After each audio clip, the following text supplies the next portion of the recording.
بسم اللہ الرحمن الرحیم رب اعوذ بک من همزات الشیاطین واعوذ بک رب ان یحضرون رب زدنی علما رب اشرح لی صدری ویسر لی امری واحلل عقدۃ من لسانی یفقہوا قولی والسلام علی من اتبع الہدی۔ اللہ وحدہ لا شریک کی نازل کردہ آخری کتاب ہدایت قرآن مبین میں سے آیات بینات اور ان کا نب نبات مختلف عنوانات اور موضوعات کے تحت آپ کے سامنے بیان کیا جا رہا ہے۔ اس سے پہلے 3 نشستیں ہو چکی ہیں بشر کے رسول ہونے سے متعلق۔ انسانی تاریخ میں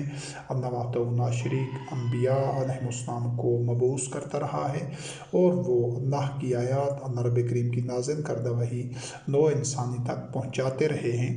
تو جتنے بھی انبیاء علیہ السلام تھے وہ بشر تھے، وہ جو فریضہ رسالت ادا کر رہے تھے، وہ اللہ کی آیات لوگوں تک پہنچا رہے تھے، خود وحی کا اتباع کر رہے تھے۔ تو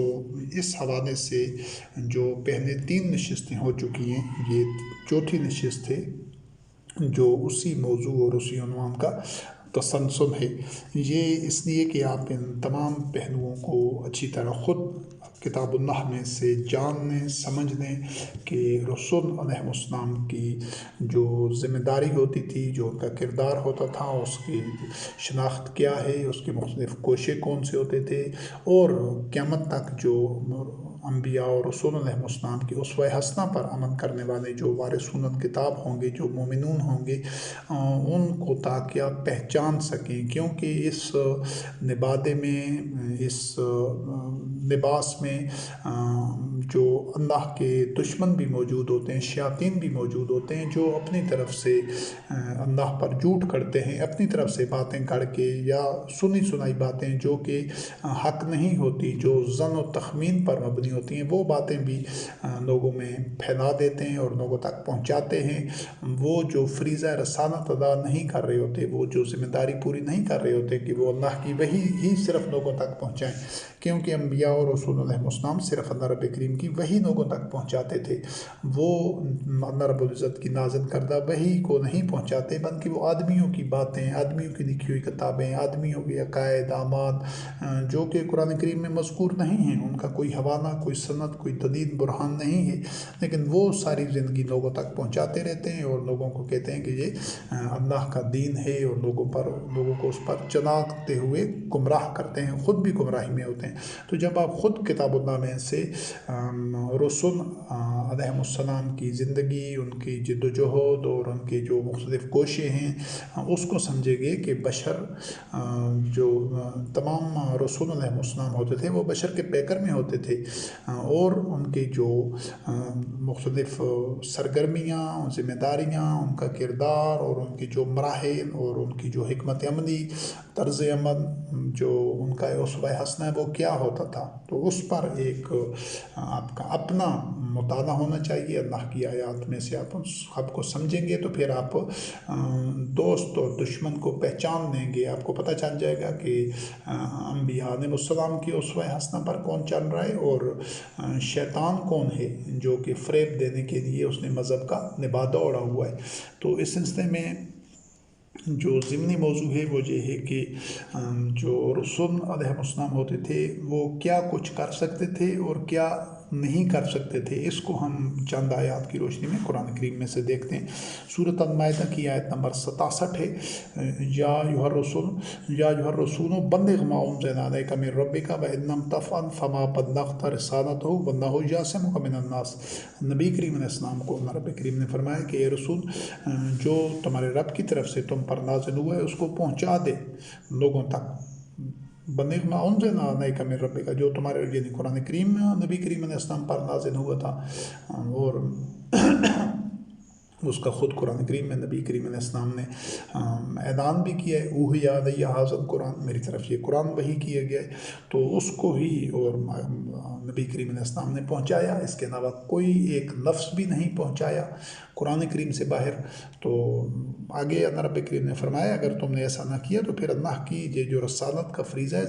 ذمہ داری ہے، یہ تم نے پوری نہیں کی، اور اللہ تمہیں لوگوں سے بچائے گا۔ یعنی لوگ تو جو حاتم متفرقہ کے عادی تھے، خوگر تھے نسلوں سے، صدیوں سے،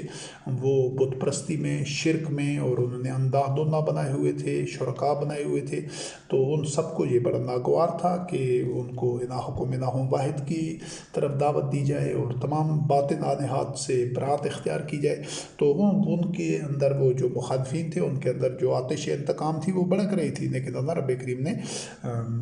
نبی کریم علیہ السلام کو اس سے محفوظ رکھا، اور جو ان کا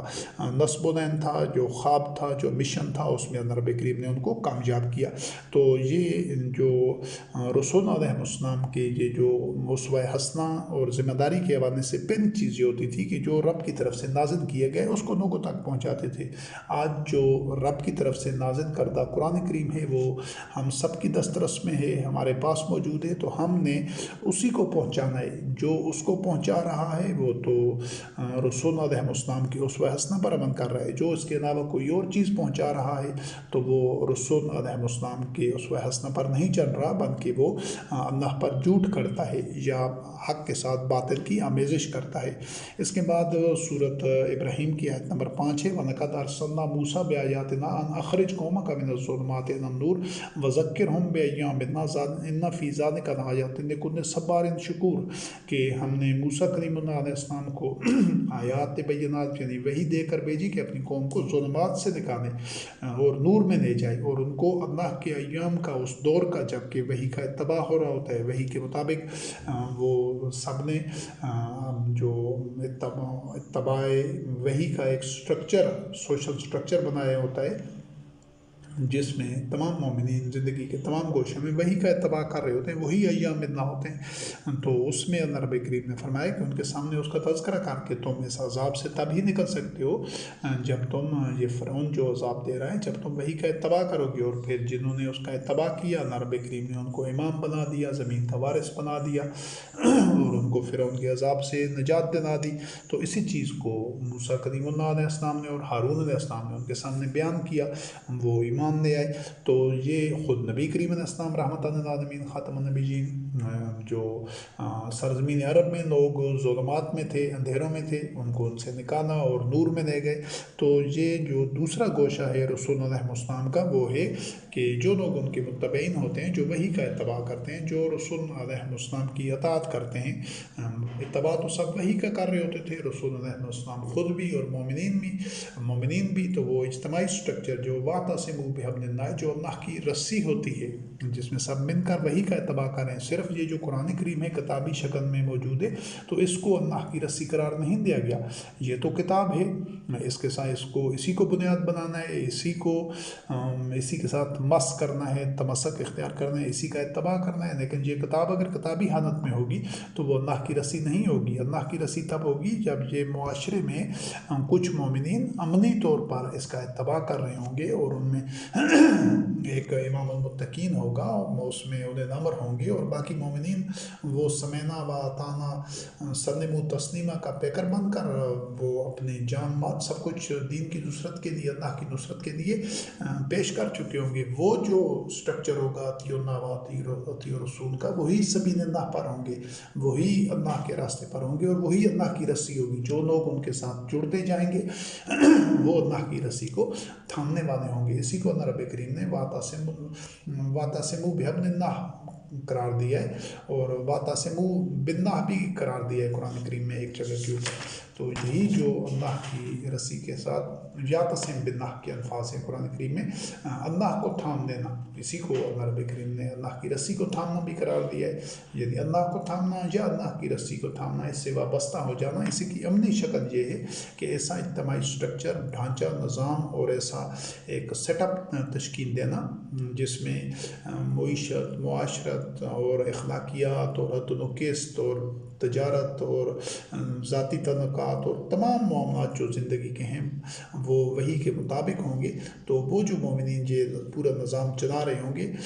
وہ اللہ کی رسی ہوں گے، تو باقی مومنوں نے ان کے ساتھ جڑنا ہوتا ہے اور اللہ رب کریم کی رسی کو تھامنا ہوتا ہے۔ اور یہی اس طرح یہ مومنین کا جو ایک پورا اللہ رب کریم ان کو اس قوت جب ان کی مجتمع ہو جاتی ہے تو پھر اللہ رب العزت ان کو فتح و نصرت عطا کرتا ہے۔ اور اس میں اللہ رب کریم نے فرمایا کہ یہ جو رسول علیہ السلام کو اسوہ حسنہ ہے کہ وہ اپنے متبعین کو ظلمات سے نور میں لے جاتے ہیں۔ یہاں پر اس چیز کو مد نظر ذہن نشین رکھیے گا کہ اس میں اللہ رب کریم نے فرمایا کہ اس میں ان فی ذالک لآیات لکل صبار شکور، جو بھی صبر کرنے والا ہوگا، شکر کرنے والا ہوگا، اس کے لیے اس میں نشانی ہے، یعنی وہ بھی وہی کا اتباع کر کے ہر دور میں نو انسانی کو جو ان کا ساتھ چلیں، جو وہی کا اتباع کریں، ان کو ظلمات سے نکال کر نور میں لے جا سکتے ہیں۔ لکل صبار شکور، قیامت تک آنے والے تمام نو انسانی کے لیے۔ تو آج جس طرح دنیا ظلمات میں گھری ہوئی ہے، جس طرح اس فساد اور فتنہ میں مبتلا ہے، اس دلدل میں دسی ہوئی ہے، تو آج بھی قرآن کریم میں وہی صلاحیت، وہی تاثیر، وہی اس میں وہ ایک کرشماتی اثر ہے کہ یہ نو انسانی کو جو بھی چاہیں گے ان کو ظلمات سے نکال کر نور میں لے جا سکتا ہے، لیکن اس کے لیے صبر کرنا ہوگا، اور اس کے لیے اللہ کی رسی کو تھامنا ہوگا، اور خود اسی طرح اسی سٹرکچر کو اطیعوا اللہ و اطیعوا الرسول کا جو نظام ہے اس کو بالکل بین اسی طرح اس کی بنیاد رکھنی ہوگی، اس کی تجدید نو کرنی ہوگی، کیونکہ 1400 سال ہو گئے نبی کریم علیہ السلام رحمۃ للعالمین خاتم النبیین کے بعد۔ یہ اللہ رب العزت بہتر جانتا ہے کتنے عرصے بعد وہ نظام سبوتاج ہوا، لیکن آج ہم دیکھتے ہیں تو صدیوں سے اس نظام کے کہیں کھنڈرات ہی نہیں ہیں، اس کے کہیں آثار ہی نہیں ہیں، وہ صرف کتاب اللہ میں، اللہ کی کتاب کی آیات میں موجود ہے کہ اس کے کیا خد و خان تھے، کیا اس کے فیچرز تھے، کیا مختلف کوشش تھے۔ تو انہی سے ہدایت اور رہنمائی دیتے ہوئے اللہ کی آیات سے اس سٹرکچر پورے کو اطیعوا اللہ و اطیعوا الرسول کا سٹرکچر کو دوبارہ سے اس کی تشکیل نو کرنے کے لیے الحمدللہ ہم نے اس جد و جہد کا آغاز کیا ہے، تاکہ نو انسانی کو ظلمات سے نکال کر نور میں لے جایا جا سکے۔ اب کسی نبی نے تو آنا نہیں ہے دنیا میں قیامت تک، کیونکہ یہ سلسلہ نبوت پائے تکمیل تک پہنچ چکا ہے، لیکن یہ جو کار رسالت ہے، یہ جو وحی کا اتباع کرنا ہے، یہ فریضہ رسالت ہے۔ اللہ رب کریم نے نبی کریم علیہ السلام کو فرمایا کہ الذی فرض علیک القرآن، کہ اللہ نے تم پر قرآن فرض کیا ہے، تو یہ صرف فرض نبی کریم علیہ السلام پر نہیں تھا، یہ آپ علیہ السلام کے تمام متبعین پر بھی فرض تھا، اور جو فرض ہے تو اس کو خود اس کا اتباع کرنا ہے اور دوسروں تک پہنچانا ہے۔ تو جو کہتا ہے کہ مجھ پر قرآن فرض نہیں ہے وہ تو دائرہ اسلام سے ہی خارج ہے، اور جو قرآن کریم کے ساتھ اور کتابیں اپنے پر فرض کر دیتا ہے ان کو بھی پہنچاتا ہے، تو وہ تو مشرک ہے، وہ تو حق کے ساتھ باطل کی آمیزش کر رہے ہیں۔ اور جو قرآن کریم کا خود وحی کا اتباع کرتا ہے اور دوسروں تک پہنچاتا ہے، یہ ذمہ داری پہنچانے کی پوری کرتا ہے، وہی انبیاء اور رسول علیہ السلام کے اسوہ حسنہ پر عمل کرنے والے لوگ ہیں۔ اور الحمدللہ ہم نے اسی سفر کا آغاز کیا ہے، کیونکہ یہی سبیل اللہ ہے، یہی اطیعوا اللہ و اطیعوا الرسول کا وہ ایک مظہر ہے اور اس کی بنیاد ہے یہی طرز عمل۔ تو اس سلسلے میں یہ تمام قیامت تک آنے والوں میں سے جو بھی صبر و شکر کرے گا، شکر ہوتا ہے اپنی صلاحیتوں کا بھرپور اظہار۔ آپ کو اللہ رب کریم نے جو فضیلت دی ہے، جو صلاحیت دی ہے، علم میں دی ہے، تقوی میں دی ہے، مال دولت میں دی ہے، کوئی اور آپ کے پاس ہنر ہے، کوئی قابلیت صلاحیت ہے، اس کو بھرپور انداز سے نو انسانی کی منفعت کے لیے لوجہ اللہ، لمرضات اللہ اس کو خرچ کریں، دن رات خرچ کریں، زیادہ سے زیادہ خرچ کریں، یہی شکر ہے۔ شکر کوئی زبان سے شکر اللہ اور اللہ کا شکر ہے کہنے کا یہ عمل نہیں ہے، یہ زبان سے کہنے والی یا تسبیح پر پڑھنے والی بات نہیں ہے، زبانی سروس نہیں ہے، زبانی جمع خرچ، یہ ایک طرز زندگی ہے۔ آپ اگر دن رات آخری سانس تک اپنی توانائیاں، صلاحیتیں، اپنی محنتیں، کاوشیں جو اللہ رب العزت نے آپ کو فضیلت دی ہے وہ اللہ کی رضا کے لیے خرچ کرتے رہیں گے، بھرپور انداز سے خرچ کریں گے، تب آپ شاکر بنیں گے۔ تو یہ ایک طرز زندگی ہے، جو بھی اس طرز زندگی کو اپنائیں گے، وہی کا اتباع کریں گے، اس کے لیے جان مال سب کچھ حاضر کر دیں گے، خرچ کر دیں گے، اس کی ہر قیمت ادا کریں گے، پھر بھی ثابت قدم رہیں گے، وہ لوگ ہوں گے صبار و شکور، اور ان کو اللہ رب کریم پھر ظلمات سے نکال کر نور میں لے جائے گا باذن اللہ۔ پھر اس کے بعد سورۃ الروم کی آیات 52 اور 53 ہیں، اس میں اللہ رب کریم نے فرمایا فَإِنَّكَ لَا تُسْمِعُ الْمَوْتَىٰ وَلَا تُسْمِعُ الصُّمَّ الدُّعَاءَ إِذْ وَلَّوْا مُدْبِرِينَ۔ وما انت بہادن امج عن ضلالتہم ان تسمع الا من یؤمن بآیاتنا فہم مسلمون، کہ یہ ساری انسانی تاریخ میں یہ جو ہدایت کا حاصل ہونا ہے یہ اللہ رب کریم کی مشیت، اس کے اذن اور اس کے قانون کے مطابق ہوتا ہے۔ یہ انبیاء اور رسول علیہ السلام کے چاہنے سے یا ان کی جو ایک خواہش ہوتی تھی، حسرت ہوتی تھی، ایک بڑی ان کے دل میں چاہت ہوتی تھی کہ سارے لوگ ہدایت پر آ جائیں، سب لوگ اس حقیقت کو جان لیں اور اپنے آپ کو ہلاکت اور تباہی سے بچا لیں، لیکن ایسا نہیں ہوتا تھا، ہو بھی نہیں سکتا، نہ ہوا ہے، نہ ہوگا، نہ قیامت تک ایسا ہوگا، کیونکہ اللہ رب کریم نے انسان کو آزادی دی ہے۔ جو چاہے گا، جو جدوجہد کرے گا، جو عقل و فکر، شعور، بصیرت کو بروئے کار لائے گا، وہی بصیرت کو بروئے کار لاتے ہوئے ہدایت پر آ سکے گا۔ جو اس کے لیے ہر طرح کی قربانیاں دے گا، جو صبر و استقامت سے کام لے گا، جو بھرپور جدوجہد کرے گا آخری حد تک، تو اس کو ہدایت ملتی ہے۔ اسی چیز کو اللہ رب کریم نے فرمایا کہ یہ کام انبیاء اور رسول علیہ السلام نہیں کر سکتے تھے، کہ آپ مردوں کو نہیں سنا سکتے، یعنی وہ ظاہر تو آدمی ہوتے تھے، چلتے پھرتے، لیکن انہوں نے ہدایت سے اپنے آپ کو مستغنی سمجھتے تھے۔ وہ کہتے تھے ہمارے قانون قلوبنا غلف، ہمارے دلوں پر غلاف چڑھے ہوئے، ہم اپنے آباء و اجداد کے راستے کو نہیں چھوڑنا، اور وہ اس طرح تکبر کرتے تھے، اور طرح طرح کے ان کے جو اس طرح باطل رویے تھے، تو وہ طبی طور پر زندہ ہونے کے باوجود وہ مردہ تھے۔ تو اللہ رب کریم نے فرمایا آپ ان مردہ کو تو نہیں سنا سکتے، اور یہ جو اندھے، گونگے اور بہرے بنے ہوئے، تو ان کو تو آپ یہ جو وہی ان کے سامنے بیان کر رہے ہیں اس کا تو ان پر کچھ اثر نہیں ہوگا، کیونکہ وہ خود ایسے رویے اختیار کر چکے ہیں، اور جو منہ موڑ لیتے ہیں، پیچھے پھر جاتے ہیں، تو آپ اندھوں کو ہدایت نہیں کر سکتے وہ گمراہی میں، آپ تو اس کو سنا سکتے ہیں کہ اللہ کی آیات اس کے قلب میں جاگزین ہوں گی، اس کے دل میں وہ پیوست ہوں گی، وہ محکم ہوں گی، ٹھہر جائیں گی اس کے قلوب میں، اور وہ اس میں تغیر نفس پیدا کریں گی، کہ جو اللہ کی آیات پر ایمان لائے گا، جو انفس و آفاق میں غور کرتا ہے، جو اپنی تخلیق کے اوپر، اس نظام کائنات پر، اس پر سوچ بچار کرتا ہے، ہر معاملے میں دلیل اور برہان کو دیکھتا ہے، کائنات اور اس کے نظام کو سمجھتا ہے، اللہ کی آیات میں تفکر اور تدبر کرتا ہے، عقل، فکر، شعور، بصیرت، قلب اور فؤاد کو بروئے کار لاتا ہے تصریف آیات کے ذریعے، تدبر فی القرآن کے ذریعے، اور پھر وہ بھرپور جدوجہد کرتا ہے، اور اپنے آپ پر ایمان لاتا ہے، کائناتی قوتوں کے اوپر، اس کو ہدایت ملتی ہے، اور وہی اس سے مستفید ہوتا ہے۔ صرف سورۃ القصص کی آیت نمبر 56 ہے، اِنَّکَ لَا تَہْدِی مَنْ أَحْبَبْتَ وَلَٰکِنَّ اللَّهَ يَهْدِی مَن یَشَاءُ وَهُوَ أَعْلَمُ بِالْمُهْتَدِینَ۔ آپ اس کو ہدایت پر نہیں لا سکتے کہ جس کے بارے میں آپ کو یہ بات محبوب ہو، آپ یہ اس چیز کو چاہیں کہ یہ ہدایت پر آ جائے، بلکہ اللہ کی مشیت کے مطابق جو جس نے ہدایت پر آنا ہوتا ہے وہی ہدایت پر آتا ہے، اور اللہ رب کریم ہدایت والوں کو جانتا ہے کہ کون ہدایت پر آنے والے ہیں اور کون آئے ہیں۔ سورۃ ابراہیم کی آیت نمبر 11 میں اللہ رب کریم نے فرمایا کانت لهم رسلهم ان نحن الا بشر مثلكم ولكن الله يمن على من يشاء من عباده وما كان لنا ان ناتيكم بسلطان الا باذن الله۔ اقوام سابقہ سے ان کے جو رسول علیہ السلام تھے وہ ان سے کہتے تھے کہ ہم تو تمہاری طرح بشر ہیں، اللہ کی مشیت جس پر ہوتی ہے اس پر من کرتا ہے، یعنی ہمیں اللہ رب کریم نے وہی ہم پر کی ہے، اور اس کی بنیاد کے اوپر ہم آپ کے سامنے یہ وہی پیش کر رہے ہیں، وہ فریضہ ذمہ داری رسالت پوری کر رہے ہیں، خود اس کا اتباع کر رہے ہیں، تو یہ اللہ رب کریم کی طرف سے، اور ہم وہ جو مخالفین تھے وہ یہی مطالبہ کر رہے ہوتے تھے ہر دور میں، احمقوں کی طرح، بے وقوفوں کی طرح جاہد بن کر کے ہمیں یہ معجزہ دکھاؤ، یہ نشانی دکھاؤ، یہ کر کے دکھاؤ، ملائکہ ہونے چاہیے تمہارے لیے، باغ ہونے چاہیے تمہارے لیے،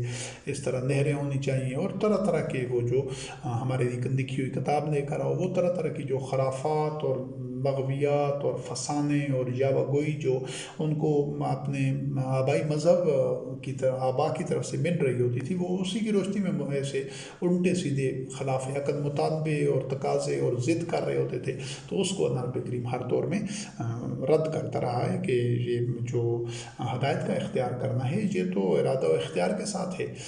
اس کے لیے تو عقل اور فکر کو اور شعور اور بصیرت، قلب اور فؤاد کو بروئے کار لانا ہوگا، تو تب تمہیں ہدایت پر آ سکتے ہو، اور یہی اللہ رب کریم کی مشیت ہے، جو اندھے گونگے بہرے بنے رہیں گے وہ ہدایت سے محروم رہیں گے، اور قیامت تک یہی اصول ہوگا۔ تو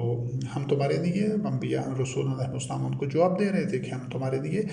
کوئی اس طرح دین اور کوئی ایسے سلطان نہیں لے کر آ سکتے، یہ تو سب کچھ اللہ کے اذن کے مطابق ہو رہا ہے، یہ جتنا کارخانہ قدرت چل رہا ہے تو اس میں کوئی اللہ رب کریم خود بھی اپنے بنائے ہوئے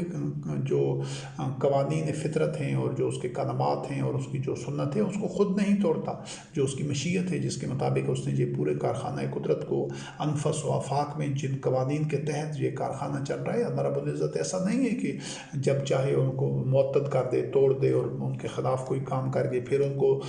جاری و ساری اور بحال کر دے، نہیں، اللہ رب العزت ایسا نہیں ہے۔ تو یہ سب اللہ کے اذن سے چل رہا ہے۔ اور پھر سورۃ الرعد کی آیت نمبر 38 ہے، وَلَقَدْ أَرْسَلْنَا رُسُلًا مِّن قَبْلِكَ وَجَعَلْنَا لَهُمْ أَزْوَاجًا وَذُرِّيَّةً وَمَا كَانَ لِرَسُولٍ أَن يَأْتِيَ بِآيَةٍ إِلَّا بِإِذْنِ اللَّهِ لِكُلِّ أَجَلٍ كِتَابٌ، کہ اس سے نبی کریم علیہ السلام کو فرمایا گیا کہ اس سے پہلے بھی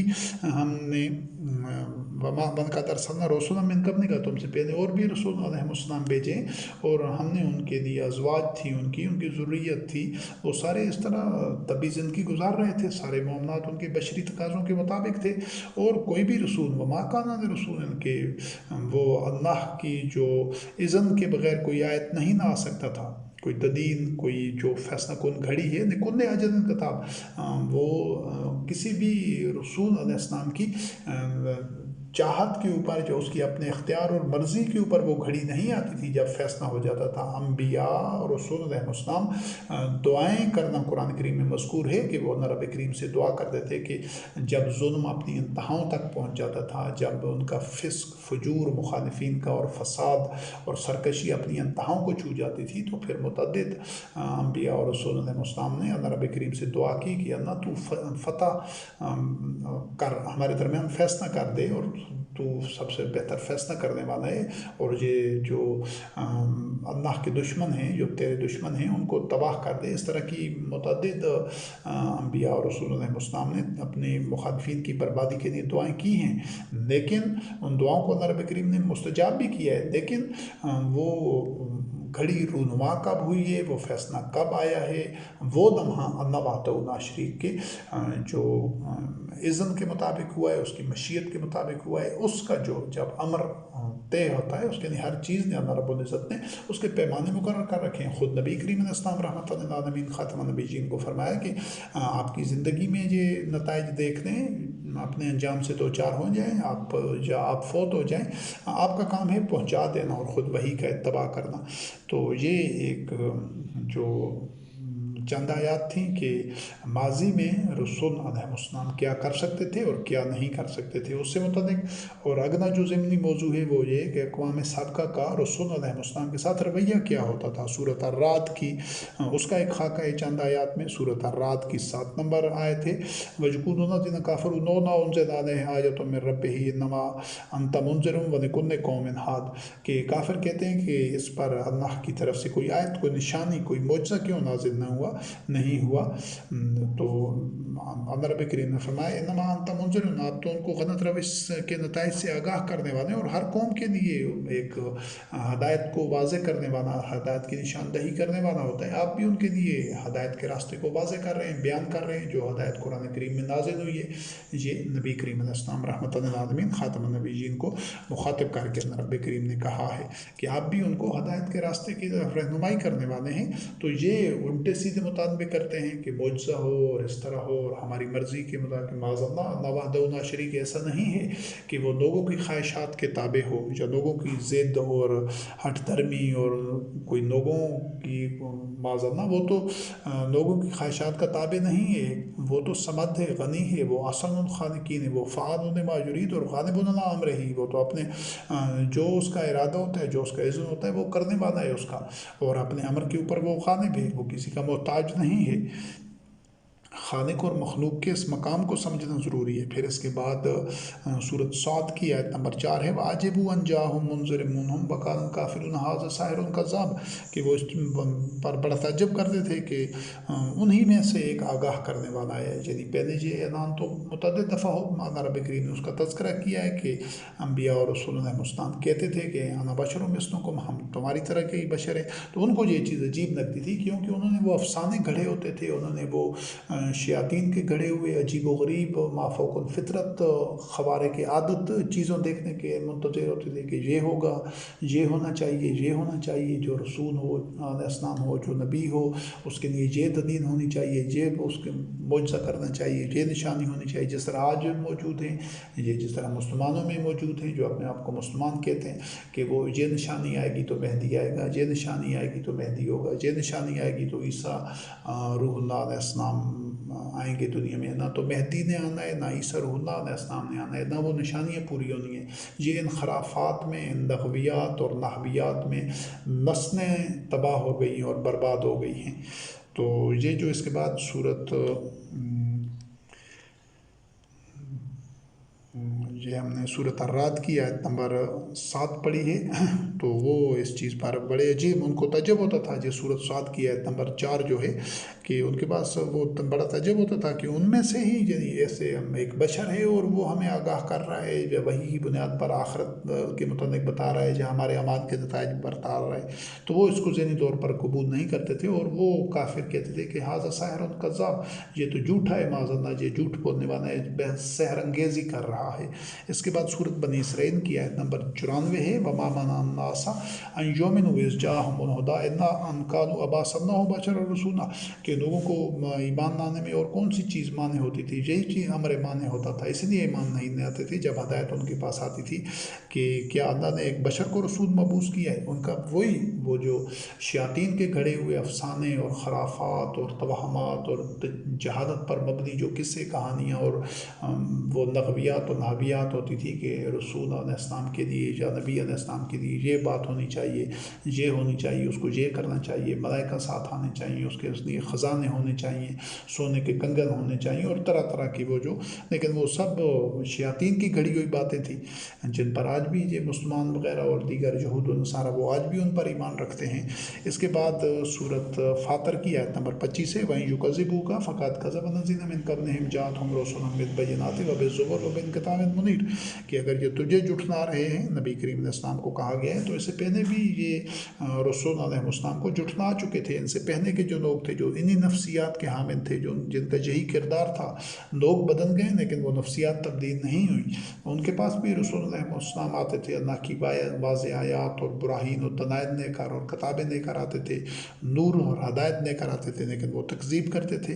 اور صورت المومن کی آیت نمبر 5 ہے، پھر صرف بات تکذیب تک نہیں رہتی تھی، وَحَمَّتْ كُلُّ أُمَّةٍ بِرَسُولِهِمْ لِيَأْخُذُوهُ وَجَادَلُوا بِالْبَاطِلِ لِيُدْحِضُوا بِالْحَقِّ فَأَخَذْتُهُمْ، کہ ہر قوم نے یہ اس میں کوشش کی، یہ انہوں نے جسارت کی کہ وہ اپنے رسول کو پکڑ دیں اور اس کے ساتھ وہ بحث و بحث سے تکرار کرتے تھے تاکہ اس کے وہ جو ان کی حجت بازیاں ہیں اور جو ان کے غلط موقف پر اڑنا ہے اس کے ذریعے وہ حق کو شکست دے دیں معاذ اللہ۔ یعنی جو وحی کا اتباع نہیں کرتے تھے تو وہ اس طرح بحث اور انکار اور ایک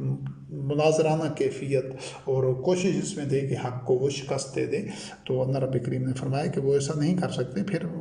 پھر ہم ان کو پکڑ دیتے تھے۔ تو یہ جو اللہ رب کریم کی طرف سے پکڑ ہوتی تھی وہ ان کی اس وجہ سے ہوتی تھی کہ وہ باطل موقف پر ہوتے تھے، اور انبیاء علیہ السلام وحی کا اتباع کر رہے ہوتے تھے، وہ حق پر ہوتے تھے۔ تو حق اور باطل کا جب بھی مقابلہ ہوتا ہے تو باطل کے لیے شکست اور ذلت اور اس کے لیے نابود ہونا لکھ دیا گیا ہے، یہ کبھی بھی نہیں بدلنا۔ اور اس کے بعد سورۃ المائدہ کی آیت نمبر 70 ہے، بنی اسرائیل سے متعلق ہے، کُلَّمَا جَاءَهُمْ رَسُولٌ بِمَا لَا تَهْوَىٰ أَنفُسُهُمْ فَرِيقًا كَذَّبُوا وَفَرِيقًا يَقْتُلُونَ، کہ جب بھی تمہارے پاس رسول علیہ السلام آتے تھے کہ جو تمہاری ہوائے نفس کا اتباع نہیں کرتے تھے، تمہاری خواہشات کے پیچھے نہیں چلتے تھے، تو تم نے ان میں سے بعض کو قتل کیا اور بعض کی تکذیب کی۔ قتل کا مفہوم طبی طور پر جان سے مارنے کے مفہوم میں بھی آتا ہے قتل کا لفظ، اور کسی کو بے اثر کر دینا، اس کو ایک اہمیت نہ دینا، اس کو ٹھکرا دینا، رد کر دینا، اس مفہوم میں بھی قتل کا لفظ ہے، جس طرح اللہ رب کریم نے فرمایا قاتلہم اللہ کہ اللہ ان کو قتل کرے۔ اب نوا دونا شریک تو ایسا کمس نہیں شیئن،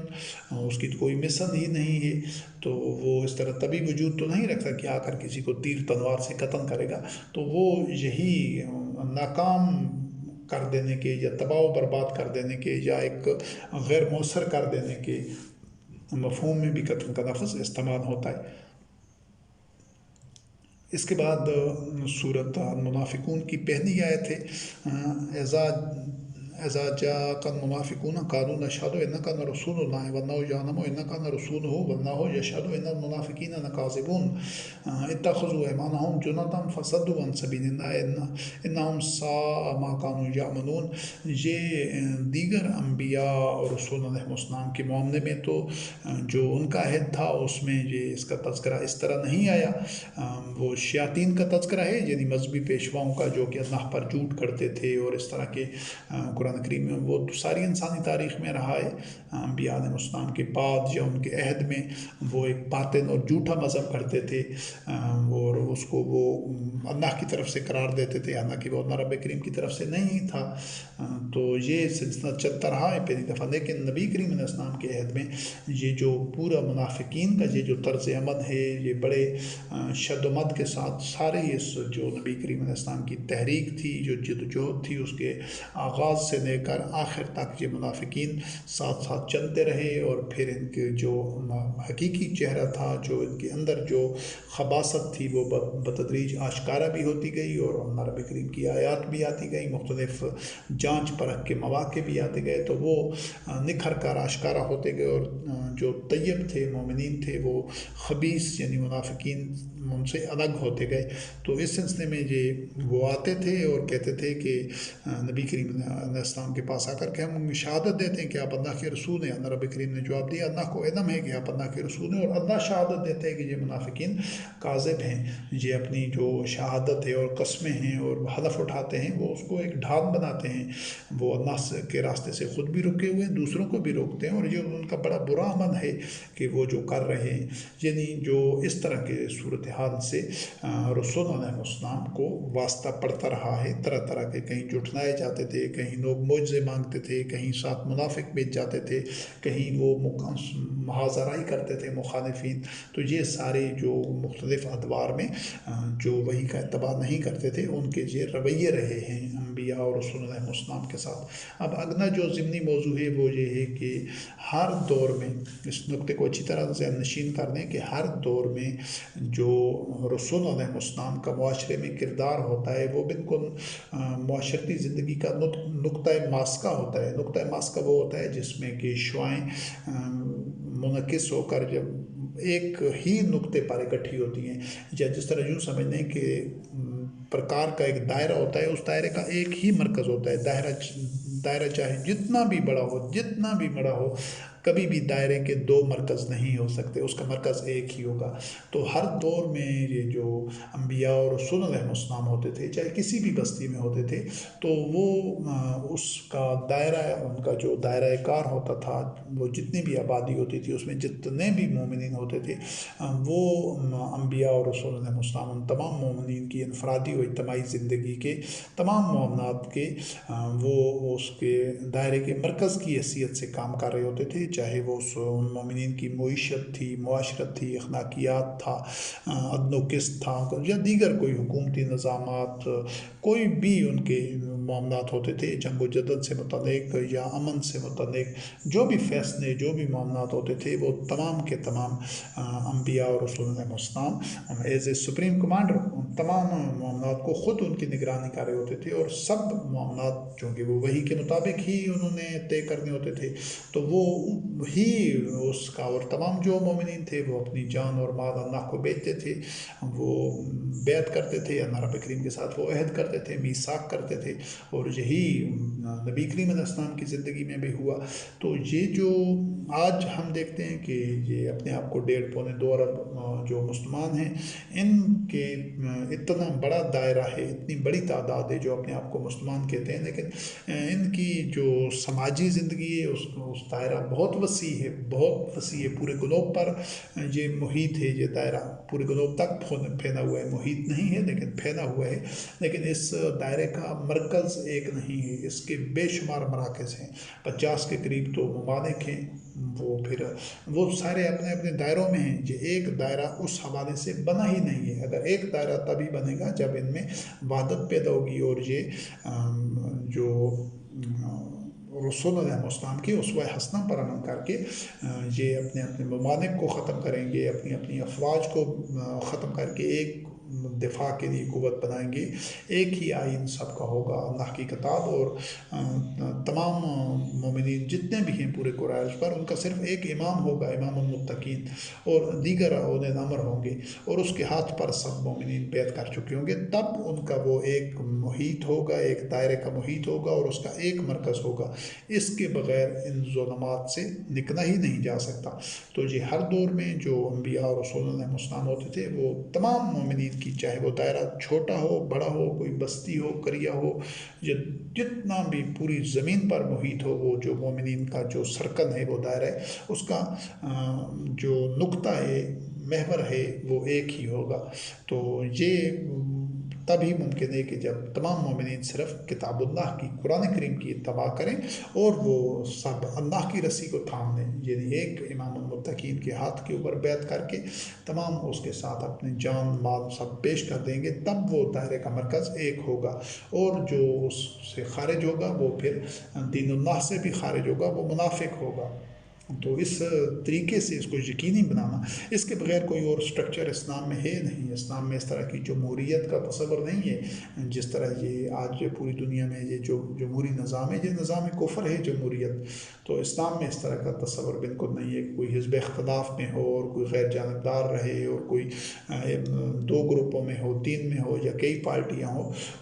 دین میں صرف ایک ہی جماعت ہوتی ہے، حزب اللہ، جند اللہ، اور راستہ بھی ایک ہوتا ہے، سبیل اللہ۔ الگ الگ راستے نہیں ہوتے، الگ الگ جماعتیں اور فرقے نہیں ہوتے۔ یہ تو جو شیطان کی دسیسہ کاریاں ہیں، اور اس کی شرانگیزیاں ہیں، اور ریشہ ہیں مذہبی پیشواؤں کی اور سیاسی لیڈروں کی، کہ انہوں نے یہ اتنی جماعتیں، فرقے، پولیٹیکل پارٹیز، گروہ اور اس طرح بنائے ہیں، ان میں اختلافات پیدا کیے ہیں، اور ان میں بغی بینہم کی کیفیت ہے۔ یہ تو سارا شرک ہے۔ تو یہ تصور آپ کے سامنے اس وجہ سے ہونا ضروری ہے کہ اس کے بغیر کوئی اور راستہ نہیں ہے۔ صدیاں گزر جائیں، نسلیں گزر جائیں، ہر آنے والا دن مزید ظلمات میں، مزید تباہی سے ایک قدم اور نزدیک کرے گا، اور الٹیمیٹلی اگر اس راستے کو تبدیل نہ کیا گیا، اس راستے کو چھوڑا نہ گیا، اور سبیل الطاغوت کو چھوڑ کر سبیل اللہ پر نہ آیا گیا، تو یہ جہنم کے گڑھے میں گرائے گا۔ یہ تباہی دنیا میں بھی مشہود شکل میں آ سکتی ہے اس غلط روش کی، اور آخرت میں تو یقیناً آنی ہی ہے۔ تو یہ اس وقت یہ جو ساری نوع انسانی بشمول مسلمانوں کے جس راستے پر ہیں، یہ سبیل الطاغوت ہے، اور اس کا جو بھیانک انجام ہے وہ بہت سامنے آیا ہوا ہے، وہ نوشتہ دیوار ہے جس نہج میں ساری انسانیت جا رہی ہے۔ تو اس حوالے سے یہ جو رسول علیہ السلام کے معاشرتی کردار کو سمجھنا بڑا ضروری ہے، کیونکہ اس کو تشکیل دیے بغیر، اس کردار کو بحال کیے بغیر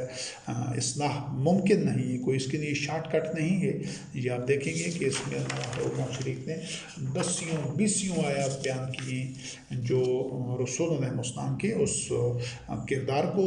ظاہر کرتی ہیں۔ جب وہ آپ کے پاس وہ سٹرکچر ہی نہ ہو، وہ کردار ہی نہیں ہو، وہ ایسا دائرہ ہی نہ ہو جس کا ایک ہی مرکزی نقطہ ہو، اس کا فوکل پوائنٹ ہو ہی نہیں کوئی، تو اس وقت تک تو پھر یہ اسی طرح ظلمات اور اسی طرح یہ سبیل الطاغوت پر یہ جو کاروان ہے چلتا رہے گا، اور ہر آنے والا دن زیادہ ذلت میں، پستی میں اور عذاب میں مبتلا کرتا جائے گا، اور وہ جو بھیانک انجام ہے اسے قریب سے قریب تر کرتا جائے گا، کیونکہ زندگی کا سفر رکتا نہیں ہے۔ یا آدمی جنت کی طرف جا رہا ہوتا ہے، یا جہنم کی طرف، یا اس کی نشو و نما ہو رہی ہوتی ہے، یا وہ گل سڑ رہا ہوتا ہے۔ تیسری کیفیت ہے ہی نہیں، درمیانی راستہ ہے ہی نہیں، گرے ایریا۔ تو اس میں صورت اور الحمدللہ رب العالمین ہم نے اسی چیز کے لیے اس جد و جہد کا آغاز کیا ہے کہ ساری نوع انسانی میں سے جو بھی الہکم الہ واحد پر ایمان لانے والے ہوں وہ اسی پرچم کو تھام کر وہ اطیع اللہ و اطیع رسول کے اسی سٹرکچر کو اثر نو تشکیل دینے کے لیے، تعمیر کرنے کے لیے ہمارے ہاتھ میں ہاتھ ملائیں، اور تاکہ کچھ لوگ ہوں جو نمونہ بنیں اور اس راستے پر سفر کا آغاز کریں سبیل اللہ پر، اور دوسرے لوگوں کے لیے ایک مثال بنیں اور ان کو حوصلہ دیں کہ اس راستے پر چلنا ممکن ہے۔ اور پھر اللہ وحدہ شریک جب اس راستے پر چلنے والوں کو اپنے بارگاہ سے رحمتیں، نعمتیں اور برکات دے گا تو پھر وہ دیگر لوگوں کو اس طرف مائل کرنے کا ذریعہ بنے گی، اور انشاءاللہ العزیز یہ اسی طرح یہ اللہ رب کریم کی نصرت و تائید سے، اور یہ جو جب مومنین سبیل اللہ پر سفر کا آغاز کرتے ہیں تو یہ تمام کائناتی قوتیں، یہ ارض و سما، تمام کا تمام مومنین کی نصرت کے لیے اللہ وحدہ لا شریک کی، یہ سب اللہ رب العزت کی مشیت اور اذن کے مطابق ہوتا ہے۔ وہ مومنین کی نصرت و تائید کے لیے، ان کے تحفظ کے لیے، ان کے نشو و نما کے لیے، ان کی نمو کے لیے، ان کی قوت میں اضافے کے لیے، یہ ساری مشینری ان کے پشت پر ہوتی ہے، بیک پر ہوتی ہے، ان کو سپورٹ کر رہی ہوتی ہے۔ صرف یہ کہ ہمارا جو سفر ہے وہ سبیل اللہ پر ہونا ضروری ہے، ہمارا جو سوشل سٹرکچر ہے وہ اطیع اللہ و اطیع رسول کے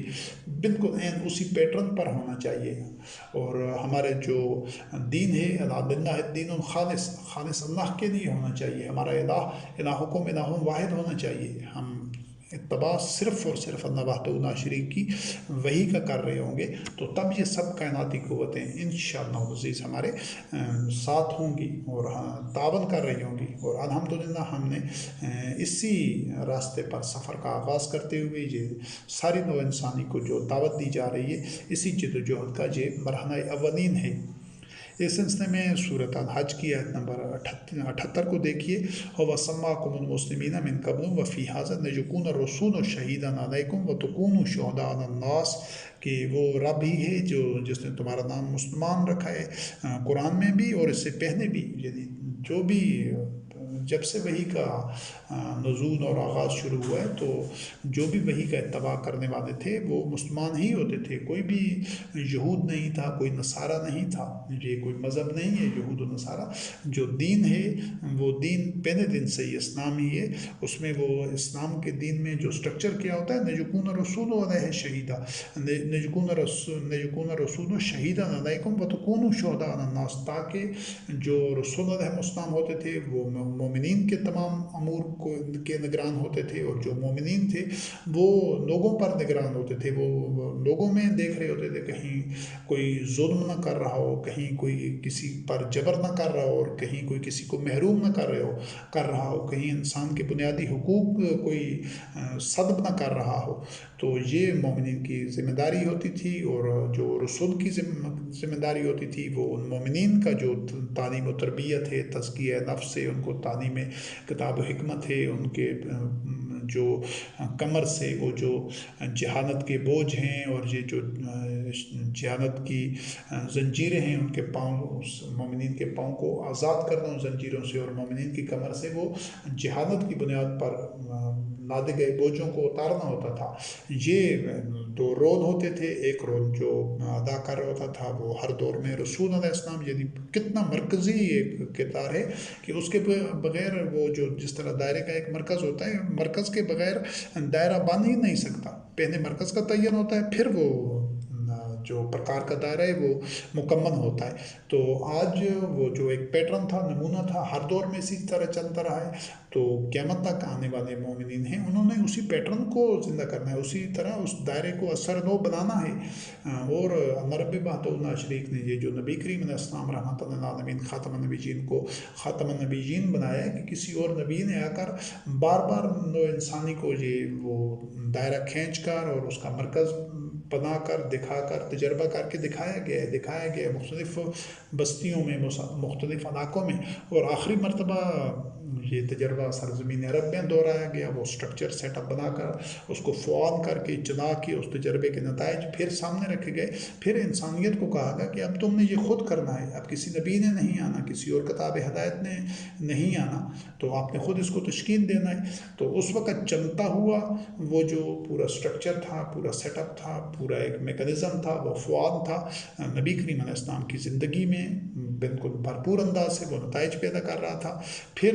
نبی کریم علیہ السلام کی جب ان پر موت وارد ہوئی تو وہ بتدریج وہ زوال پذیر ہوا، لوگوں نے اس کو چھوڑ دیا۔ اب کتنا عرصہ لگا اس میں، کس طرح ہوا، یہ اللہ رب کریم بہتر جانتا ہے۔ یہ ہمارا نہ تو معاملہ ہے، نہ ہمیں اس سے کچھ لینا دینا ہے، لیکن ہمارے سامنے وہ اسٹرکچر نہ صرف یہ کہ موجود نہیں بلکہ کہیں اس کے کھنڈرات اور آثار بھی نہیں ہیں، تو اس کو ہم نے انشاءاللہ العزیز از سر نو بحال کرنا ہے، اس فرق کے ساتھ کہ اب چونکہ کسی نبی علیہ السلام نے مبعوث ہونا نہیں، تو اب وہ ذمہ داری، وہ جو دائرے کا مرکز ہوگا وہ امام المتقین ہوگا، وہ مومن ہوگا جس میں وہ صلاحیتیں ہوں گی دوسروں سے جو بہتر ہوگا، علم میں، تقوی میں، اعصابی مضبوطی میں اور اہلیت میں۔ تو یہ اسی طرح پھر وہ اس کے ساتھ جو مومنین ہوں گے، جو راسخون فی العلم ہوں گے، جو اولی الامر ہوں گے اور دیگر مومنین ہوں گے، وہ ان تمام مومنین کے امور کی نگرانی کر رہا ہوگا، ان کے سارے معاملات کو وہ ان کی اصلاح کر رہا ہوگا، اور مومنین وہ جو ہوں گے وہ دیگر انسانوں میں سے وہ جو شر کو، ظلم کو، فساد کو، اس کا کلا کما کرنے کے لیے، اس کو روکنے کے لیے، انسانوں کے بنیادی حقوق کی فراہمی کے لیے، جبر کے خاتمے کے لیے، فساد کو مٹانے کے لیے تمام مومنین سرگرم ہوں گے، اور اس طرح یہ میکانزم فنکشنل اور آپریشنل ہوگا، اور اس طرح یہ سوسائٹی آپریٹ کر رہی ہوگی۔ اور اب انشاءاللہ العزیز باذن اللہ یہی سیٹ اپ، یہی اسٹرکچر پورے گلوب کے اوپر ہونا ہے۔ نجوسرون الدین کلے ولو کرہ المشرکون، یہ جو آلہات متفرقوں کو ماننے والے ہیں، چاہے وہ یہود ہوں، نصارہ ہوں، مسلمان ہوں، یا ہنود ہوں، یا کوئی بھی دیگر مذاہب ہیں جن میں آلہات کی برمار ہے، ان کے کئی دسیوں، بیسیوں، سینکڑوں آلہات ہیں، تو ان کے ماننے والوں پر یہ چیز ناگوار گزرے گی، بڑی ناگوار گزرتی ہے۔ لیکن یہ اللہ رب کریم کا جو ایک سکیم ہے، پلان ہے، اس کو پایہ تکمیل تک پہنچنے سے کوئی روک نہیں سکتا۔ اسی طرح سورۃ البقرہ کی آیت نمبر 43 میں دیکھیں کہ انبیاء اور رسول علیہ السلام کا کیا کردار ہوتا ہے۔ وَكَذَلِكَ جَعَلْنَاكُمْ أُمَّةً وَسَطًا لِتَكُونُوا شُهَدَاءَ عَلَى النَّاسِ وَيَكُونَ الرَّسُولُ عَلَيْكُمْ شَهِيدًا۔ تو آج وہ جو مرکزی اتھارٹی ہے ہی نہیں، شرازہ بکھرا ہوا ہے، لوگ اپنے اپنے طور پر اس ظام باطن میں اور فریب میں اور ایک خوش فہمی مبتلا ہیں کہ ہم اسلام پر عمل کر رہے ہیں یا ہم مسلمان ہیں، تو وہ تو اسٹرکچر بنا ہی نہیں ہے کہ جس میں کوئی پورے تمام دنیا کے مومنین کی وہ کوئی امور کی، ان کے معاملات کی نگرانی کر رہا ہو، اور مومنین دوسروں کے انسانوں کے معاملات کی نگرانی کر رہے ہوں۔ یہ تو سارے کے سارے مل کر خود زمین کا بوجھ ہیں، کچرا ہیں، کیڑے مکوڑے ہیں اور عباد الطاغوت ہیں۔ تو یہ لیکن اس ظام باطن میں بھی یہود کی طرح یہ مبتلا ہیں، وہ بھی اس ذلت اور پستی کی حالت میں بھی یہ کہتے تھے کہ ہم اللہ کے بیٹے ہیں اور ہم اللہ کے محبوب ہیں اور ہمیں جہنم کی آگ نہیں چھوئے گی مگر کچھ وقت کے لیے۔ تو یہ وہی جو ان کی نفسیات ہیں آج مسلمانوں کی بھی وہی ہیں، یہ نہ دین کے ہیں نہ دنیا کے ہیں۔ جو دیگر اقوام ہیں جو ترقی یافتہ ہیں، انہوں نے سائنس اور ٹیکنالوجی میں پچھلی چند صدیوں سے محنت کی ہے اور بھرپور اس کے لیے توانائیاں، صلاحیتیں لگائی ہیں، تجربات کیے ہیں، مشاہدے کیے ہیں، تو ان کو ان کی محنت کا محصول تو مل رہا ہے جس کے لیے انہوں نے کوشش کی ہے۔ انہوں نے جو مسلمان ہیں، اپنے آپ کو مسلمان کہتے ہیں، انہوں نے نہ دین کو اپنایا ہے نہ دنیا میں محنت کی ہے، اور ادھر بھی کام چور اور نااہل اور مجرم ثابت ہوئے ہیں، اور ادھر بھی مشرک ثابت ہوئے ہیں اور منافق ثابت ہوئے ہیں۔ یہ تو دونوں محاذوں پر پٹے ہوئے ہیں، شکست خوردہ ہیں، کیونکہ انہوں نے وہ پورا اسٹرکچر ہی تشکیل دینے کے لیے جد و جہد ہی نہیں کی، جو اسٹرکچر نتائج پیدا کرتا تھا۔ اس کے بعد سورۃ النساء کی آیت نمبر 80 ہے، من یطع الرسول فقد اطاع اللہ، کہ جو رسول علیہ السلام کی اطاعت کر رہا ہوتا وہی اللہ کی اطاعت تھی، یعنی ان سے ہٹ کر وہ رسول علیہ السلام کا ہم کردار دیکھ رہے تھے کہ وہ تمام مومنین کے لیے اس کے پرکار دائرے کے مرکزی نقطہ کی حیثیت سے تھے۔ تو آج کون سا ہے وہ مرکزی نقطہ، وہ کون سا ہے امام المتقین کی جس کی تمام مومنین اس کی اطاعت کر رہے ہیں اور وہ وحی کا اتباع کر رہے ہیں، تو ایسا تو کہیں تصور ہی نہیں ہے۔ سب نے اپنے اپنے بت تراشے ہوئے ہیں، کسی کے ساتھ کچھ کتنے لوگ ہیں، کسی کے ساتھ کتنے، ایک تو زندہ بت ہیں، پھر ماضی کے بھی 10 سینکڑوں بتوں کا بوجھ سب کی کمر پر لدا ہوا ہے، سب کے پاؤں میں وہ ماضی کے ورثے کی زنجیریں ہیں۔ تو جب تک ان کو بوجھوں کو پھینکا نہیں جائے گا، وہ زنجیروں کو توڑا اور کاٹا نہیں جائے گا، اور وحی کے مطابق ان کا تزکیہ نفس نہیں ہوگا نوع انسانی کا، تو اس وقت تک تو وہ نتائج مل ہی نہیں سکتے، ظلمات سے اس وقت تک تو نکلنا ممکن ہی نہیں ہے ان بوجھوں کے ساتھ، ان زنجیروں کے ساتھ۔ اور اس طرح یہ جو شرک اور منافقت اور انداد اللہ کے ساتھ، شرکاء کے ساتھ، تو شاہراہ زندگی میں ارتقاء کا سفر ممکن ہی نہیں ہے۔ یہ تو نسل در نسل انہیں تاریخ غاروں میں، اسی دندن میں، اسی ذلت اور محکومے میں ہی رہنا ہوگا جب تک تغیر نفس نہیں ہو جاتا۔ اس کے بعد سورۃ المائدہ کی آیت نمبر 104 ہے، وَإِذَا قِيلَ لَهُمْ تَعَالَوْا إِلَىٰ مَا أَنزَلَ اللَّهُ وَإِلَىٰ رَسُولِهِ قَالُوا حَسْبُنَا مَا وَجَدْنَا عَلَيْهِ آبَاءَنَا وَلَوْ كَانَ آبَاؤُهُمْ لَا يَعْلَمُونَ شَيْئًا وَلَا يَهْتَدُونَ۔ یہ بھی جو وحی کا اتباع نہیں کرنا چاہتے تھے، ان کے متعلق اللہ رب کریم نے واضح کیا ہے کہ ان کو جب کہا جاتا تھا کہ آؤ جو کچھ اللہ نے نازل کیا ہے، یعنی قرآن کریم کی طرف اور رسول علیہ السلام کی طرف، کہ انہی کے ذریعے ہی قرآن کریم کا اتباع ہو رہا ہے، تمام مومنین انہی کے توسط سے اور انہی کی رہنمائی میں ہی سب مل کر وحی کا اتباع کریں، تو تم بھی آ جاؤ اسی اسٹرکچر کی طرف، اسی نظام کی طرف۔ تو وہ کہتے تھے نہیں، ہم نے تو جس راستے پر اپنے باپ دادا کو پایا ہے اسی پر ہی رہیں گے، اسی روش کے اوپر، گو کہ ان کے باپ دادا بے شک کوئی علم نہ رکھتے ہیں اور نہ وہ ہدایت پر ہوں۔ آج بھی وہی اکثریت ہے، وہی نفسیات ہیں اکثریت کی، کہ جب بھی اگر کہیں کسی نے کوئی بات کی بھی ہے، بات کرنے کی حد تک بھی انہوں نے نظام تشکیل نہیں دیا، لیکن اگر کسی نے کوئی بات ہی کی ہے تو اکثریت اسی کے خلاف لٹ لے کر کھڑی ہو گئی ہے کہ نہیں، ہم نے اپنے باپ دادا کے راستے کو نہیں چھوڑنا۔ تو یہ باپ دادا کا راستہ ہی ہے جو ان مسلمانوں کو ان ظلمات میں، ان پستیوں میں، ذلت میں، ان حطات میں اور زوال میں وہ مبتلا کر چکا ہے۔ اور سورۃ فتح کی آیت نمبر 9 ہے، لِتُؤْمِنُوا بِاللَّهِ وَرَسُولِهِ وَتُعَزِّرُوهُ وَتُوَقِّرُوهُ وَتُسَبِّحُوهُ بُكْرَةً وَأَصِيلًا۔ تو یہ مومنین کی روش ہوتی ہے کہ جب ان میں رسول علیہ السلام کا ایک وہ مرکزی کردار موجود تھا، تو وہ اللہ اور رسول پر ایمان لاتے تھے۔ اللہ اور رسول پر ایمان لانا ہی وہ اللہ کی رسی ہے، وہ سٹرکچر بننا ہے کہ اطیعوا اللہ و اطیعوا الرسول کا وہ سٹرکچر ہی ہے، وہی ہوتا ہے کہ جس میں ایک جو اس پہلے ایک نبی اور رسول علیہ السلام ہوتا تھا، وہ اسی کے ذریعے ہی وہ تمام معاملات وحی کے اتباع کے طے کیے جا رہے ہوتے تھے، وہ پالیسیز بنائی جا رہی ہوتی تھی۔ اب وہ جو ذمہ داری وہ امام المتقین پر ہوگی، بقایا جو مومنین ہیں ان کے کردار میں کوئی تبدیلی نہیں ہوگی، انہوں نے اسی طرح آمنا و صدقنا سمعنا و اطعنا سلموا تسلیما کا پیکر بن کر اطاعت کرنی ہوگی، اور اسی طرح آپس میں الفت و اخوت، بقایا تمام جو سٹرکچر ہے اسی طرح ہی رہے گا، صرف ایک تبدیلی ہونی ہے، اور وہ تبدیلی اسی وقت ہی رونما ہو گئی تھی جب نبی کریم علیہ السلام پر موت وارد ہوئی تھی۔ اسی وقت ہی مومنین نے ایک اور مومن کو وہ ذمہ داری سونپ دی ہوگی کہ آج سے آپ یہ جو دائرہ ہے، اس کے جو مرکزی نقطہ ہے، یعنی اس لمحے سے پہلے تک وہ مرکزی نقطہ محمد خاتم النبیین علیہ السلام تھا،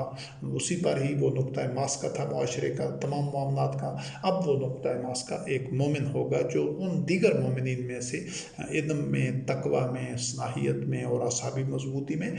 جو بہتر تھا۔ تو یہی یقیناً ہوا ہوگا، کیونکہ وہ مومنون حقہ تھے، وہ رضی اللہ عنہم ورضوا عنہ کے منصب پر تھے، وہ صادقون تھے، وہ اعظم الدرجات کے منصب پر تھے، اور وہ راشدون تھے۔ تو جو ان اوصاف کے حامل مومنین تھے، یہ ممکن ہی نہیں ہے کہ انہوں نے بالکل یہی کام نہ کیا ہو، لیکن تاریخ ہمیں جو کچھ بتاتی ہے ہمیں اس سے کچھ لینا دینا نہیں ہے، کہ تاریخ تضادات کا مجموعہ ہوتی ہے، لیکن ہم نے جو قرآن کریم نے جو مومنین کے متعلق بتایا ہے، تو ہمارا ایمان ہے کہ انہوں نے آسان انداز سے محمد رسول اللہ علیہ السلام خاتم النبیین کی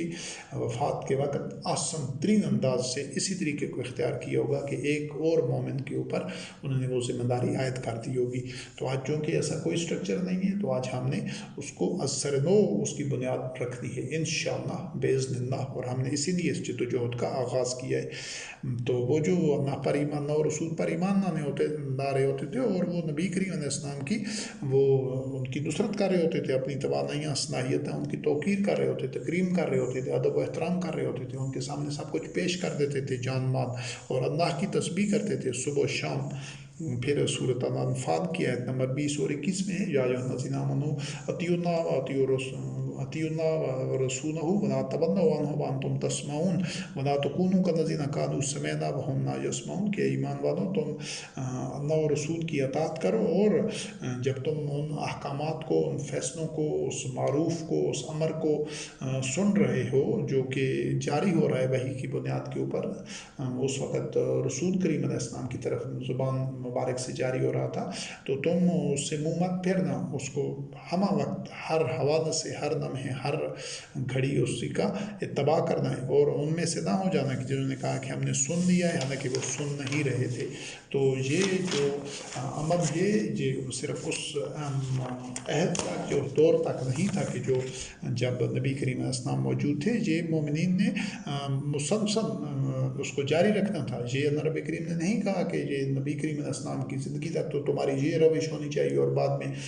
معاذ اللہ نبی کریم علیہ السلام کی موت کے بعد یہ دین ختم ہو جائے گا۔ نہیں، اس دین نے تمام ادیان کے اوپر غالبانہ ہے، جو سیرون الدین کلہ، اور اسی اسٹرکچر کو، اسی طریقہ کار کو جو اس وقت چل رہا تھا، اسی کے تسلسل سے ہی اس نے غالبانہ تھا۔ اس میں رد و بدل یا اس میں اس کو فراموش کر دینا یا اس کو نظر انداز کر دینے سے وہ سلسلہ آگے نہیں بڑھنا تھا۔ اور پھر سورۃ التوبہ کی آیت نمبر 99 ہے کہ وَمِنَ الْأَعْرَابِ مَن يُؤْمِنُ بِاللَّهِ وَالْيَوْمِ الْآخِرِ وَيَتَّخِذُ مَا يُنْفِقُ قُرُبَاتٍ عِندَ اللَّهِ وَصَلَاةِ الرَّسُولِ أَلَا إِنَّهَا قُرْبَةٌ لَهُمْ سَيُدْخِلُهُمُ اللَّهُ فِي رَحْمَتِهِ۔ یعنی یہ جو اجٹ اور گنوار عرب تھے، بادیہ نشین، ان میں بعض تو ایسے تھے کہ جو کچھ خرچ کرنا پڑتا تھا وہ اس کو چٹی سمجھتے تھے، اور وہ سمجھتے تھے کہ یہ مسلمان حالات کا شکار ہو کر یہ سارا نظام سبوتاج ہو جائے گا اور مومنین یہ فتح مند نہیں ہوں گے، یہ جو ان کا نصب العین ہے یہ حاصل نہیں کر سکیں گے۔ بعض تو ایسے تھے، وہ بدگمان تھے جن کے قلوب میں مرض تھا، لیکن ان عرب میں، ان بدوؤں میں، ان خانہ بدوشوں میں ایسے لوگ بھی تھے جو تھے وہ اجٹ اور گنوار، لیکن ان کے قلوب میں ایمان تھا، وہ ایک الہکم الہ واحد کی جو حقیقت ہے اس کو پا چکے تھے، تو وہ اللہ پر ایمان لاتے تھے اور آخرت پر ایمان لاتے تھے، اور جو کچھ وہ خرچ کرتے تھے وہ اس کو اللہ کی قربت کے لیے، قربات عند اللہ خرچ کرتے تھے، اور صلاۃ رسول کے لیے کہ رسول علیہ السلام ان کے اس خرچ کرنے کی حوصلہ افزائی کرتے تھے، قدردانی کرتے تھے، اور اس کو وہ جو نبی کریم علیہ السلام ان کے جو لوگ اپنی جانیں اور مال پیش کرتے تھے، اپنی توانائیاں، صلاحیتیں سب کچھ پیش کرتے تھے، تو ان کی اس پیش کردہ قربانیوں کو، مال دولت کو، سب کچھ کو اس کا اتنا آسان انداز سے تصرف کرتے تھے، ان کے جو بہترین نتائج ملتے تھے کہ وہ جو امانتیں تھیں وہ اہم لوگوں کو مل رہی تھیں، اور اس کا جو درست تصرف تھا تو وہ معاشرے میں اور مومنین کی حالت میں انقلابی تبدیلیاں پیدا کر رہا تھا، ان میں اصلاح کا عمل تیز ہو گیا تھا، وہ دوسرے معاشرے کے دیگر لوگوں کی نسبت ان میں وہ دن دگنی اور رات چگنی ترقی کر رہے تھے، ان کی ہر زندگی کے گوشے میں بہتری آ رہی تھی۔ یہ تھی صلاۃ الرسول، اس کے لیے وہ خرچ کرتے تھے، الا انہا قربۃ لہم، کہ ان کو اللہ کی قربت بھی حاصل ہوتی تھی، وہ یعنی اللہ کے ان سے راضی ہوتا تھا، لیکن ان کو زمینی طور پر جو زمینی حقائق کی بنیاد کے اوپر ان کو یہ ایک نتیجے مل رہا ہوتا تھا، ان کو اللہ رب کریم ان کی تقویت، ان کو ایک قوت میں ان کا اضافہ کر رہا ہوتا تھا، ان کے اس مال اور دولت کو۔ ابھی تو پوری دنیا میں ہر کوئی جو اکثریت شبہ نفس میں مبتلا ہے، خود غرضی اور بے حسی میں مبتلا ہے، تو بے یقینی پیدا ہو رہی ہے، استحسان ہو رہا ہے، ہر ایک انجان خوف میں مبتلا ہے۔ تو جب وہ جو مومنین تھے وہ اللہ کی راہ میں جب سب کچھ اپنے پیش کر دیتے تھے تو اس کی وہ جو ثمرات دیکھتے تھے تو اس سے ان کو اور زیادہ تقویت ملتی تھی، اور زیادہ اطمینان ملتا تھا، وہ اور دوسرے بھی ان نتائج کو دیکھ کر بڑھ چڑھ کر حصہ لیتے تھے۔ کیوں کہ وہ جو نتائج تھے وہ ایک پورے معاشرے کی ایک تشکیل نو کا ذریعہ بن رہے تھے، ان کے جان، مال، توانائیاں، صلاحیتیں، تو ان کے متعلق اللہ رب کریم نے فرمایا کہ اللہ ان کو اپنی رحمت میں داخل کرے گا۔ اب جب وہاں پر جب موجودہ دور میں صدیوں سے وہ ایسا کوئی نظام ہی نہیں ہے، تو وہ جو مال خرچ کیا جاتا ہے تو وہ یہ جو شیاطین ہیں اکثر حصہ ان کو دیا جاتا ہے، یہ جو مذہبی پیشوا ہیں یہ اس کو فرقہ بندی کے لیے اپنے جو تعصب پر مبنی جو ان کے مدرسے ہیں اور ان کی جو مسجدیں ہیں، عبادت گاہیں ہیں اور جو ان کی جماعتیں ہیں ان کے لیے، اور آپس میں نفرتیں پھیلانے کے لیے اس کو استعمال کرتے ہیں، یا پھر ان لوگوں کو وہ دیتے ہیں جو لوگ ان کو ایک نتائج ہی نہیں نکلتے، جو غربت میں تو مبتلا ہیں لیکن ان کی شعوری سطح ہی نہیں ہے، وہ بھکاریوں کی طرح ان کو رکھا جاتا ہے معاشرے میں، ان پر اگر پیسہ خرچ ہوتا ہے جب مذہبی پیشواؤں پر تو کہیں کوئی نتیجہ تو نہیں نکل رہا، تعمیری نتیجہ تو اس پیسے کا نہیں نکل رہا، وہ تو تب ہی نکلے گا جب ایک پورا نظام ہوگا، ایک پورا سٹرکچر ہوگا جس میں جو بندہ جو کچھ بھی خرچ کر رہا ہوگا اس کا مصرف اتنی تعمیری انداز سے اس کا ہوگا، اس طرح اس کا استعمال ہو رہا ہوگا کہ وہ ایک نئی زندگی شروع ہونے کا، ایک نئی روح پھونکنے کا ایک ذریعہ بنے گا انشاءاللہ العزیز باذن اللہ، کہ وہ لوگوں کی محنت سے کمایا ہوا، حلال سے کمایا ہوا اور لوگوں کے ایثار کی بنیاد پر دیا ہوا پیسہ ہوگا، تو اس کا مصرف بھی انشاءاللہ العزیز اللہ کی آیات کے مطابق ہوگا۔ وہ کوئی یہ نشئی اور یہ جو مزاروں پر پڑے ہوتے ہیں، عرسوں پر جاگ رہا ہے، یہ محرم میں پیسہ ضائع ہو رہا ہے، میلاد میں ضائع ہو رہا ہے، عرسوں پر قبروں پر ضائع ہو رہا ہے، اور یہ ناحاصل جو مشق ہے، یہ جو حج کی عمرے کی اس پر ضائع ہو رہا ہے، تو وہاں پر اس طرح کے یہ جو مال دولت ہے اس طرح اس کا ضیاع نہیں ہوگا، یہ تو تصریف ہے، یہ تو تبذیر ہے۔ اللہ رب کریم تو مصرفین کو ان سے محبت ہی نہیں کرتا، اور جو اس طرح اڑانے والے ہیں وہ تو شیطان کے بھائی ہیں۔ یہ جتنا بھی اللہ کے نام پر یا مذہب کے نام پر، دین کے نام پر جو صرف ہو رہا ہے پیسہ مختلف معاملات میں، یہ کوئی تعمیری نتائج تو نہیں پیدا کر رہا، یہ تو چونکہ سسٹم ہی پورا فاسد ہے، فساد پر مبنی ہے اور شیطانی اور طاغوتی نظام ہے، تو چاہے وہ پیسہ گورنمنٹ کے ٹیکسز کی صورت میں جا رہا ہے تو اس سے اسلحہ تیار ہو رہا ہے، اس سے فوجیں پل رہی ہیں، اس سے نفرتوں کی آگ بڑھ رہی ہے، اس سے وہ اس بارود کا ڈھیر اور بڑا ہوتا جا رہا ہے۔ اگر مذہبی پیشواؤں کے پاس جا رہا ہے تو وہ جو پیسہ ہے وہ شر، فساد، تفرقہ بندی پھیلا رہا ہے، تعصب پھیلا رہا ہے۔ اگر وہ غریبوں میں اور اس طرح کے لوگوں میں جا رہا ہے تو کہیں مزاروں پر، یہ مذہبی تقریبات میں، تو یہی کہیں وہ لوگوں کو مستقل